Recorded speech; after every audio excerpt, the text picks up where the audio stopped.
안녕하세요. 스마트통신TV의 무피디입니다. 빠르게 정보를 알려드리는 오늘의 통신정보 시간입니다. 오늘은 아이폰 12 관련한 뉴스 기사들을 검색하다가 시청자분들과 공유하면 좋을 것 같은 내용을 자세하게 설명해 드리는 시간을 갖겠습니다. 바로 이 기사인데요.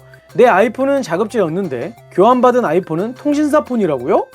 댓글로 기사는 링크해 드리겠습니다. 제가 간단하게 내용을 요약해서 설명을 해드리면 쿠팡을 통해 아이폰 11을 구입한 소비자가 제품에 불량이 발생되어 애플 공식 AS 센터에 가서 기기를 교환받았습니다.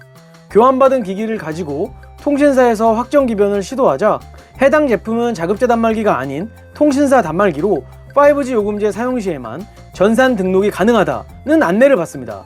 즉 자급제용으로 아이폰 11을 구입했으나 AS 센터에서 교환받았을 때는 통신사향 아이폰 10이었다는 것입니다. 이 영상을 보시면서 아니 그래서 이게 무슨 문제인가요? 라고 의문이 드시는 분들이 계실 텐데요. 우선 통신사용 아이폰 12의 경우 SK, KT, LG 각각의 통신사에서 IMEI 단말기를 구분하는 식별 코드가 등록이 되어 있습니다.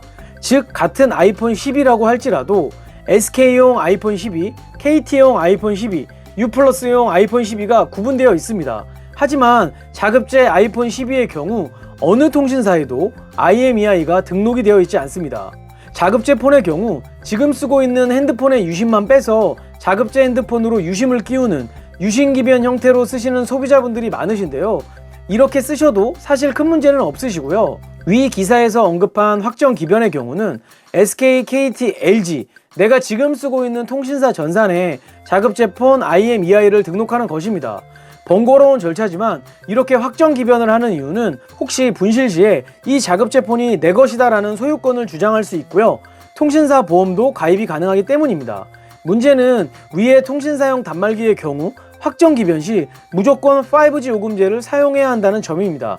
하지만 자급제 폰의 경우 2020년 9월 이후 모든 통신사에서 5G 모델이라도 LTE 요금제로 확정 기변이 가능하게 변경이 되었습니다. 비싼 5G 요금제를 피하려고 자급제 핸드폰을 구입했는데 말도 안 되는 일이 발생되는 것입니다. 유심기변과 확정기변 용어에 대한 자세한 설명은 위의 영상에서 다시 한번 확인하시면 좋을 듯 합니다.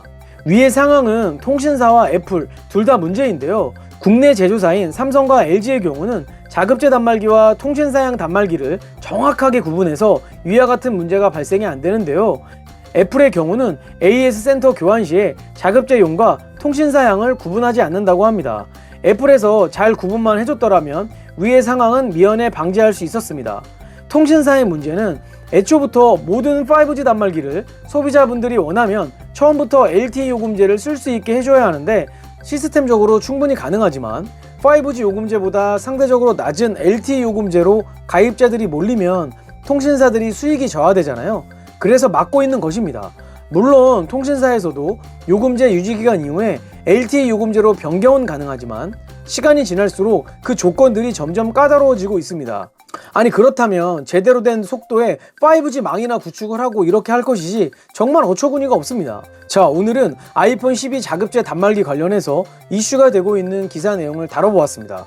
애플은 기기 교환 시 자급제용과 통신사양 단말기를 정확하게 구분해서 소비자분들이 불편을 겪지 않게 개선을 해주길 바라고요.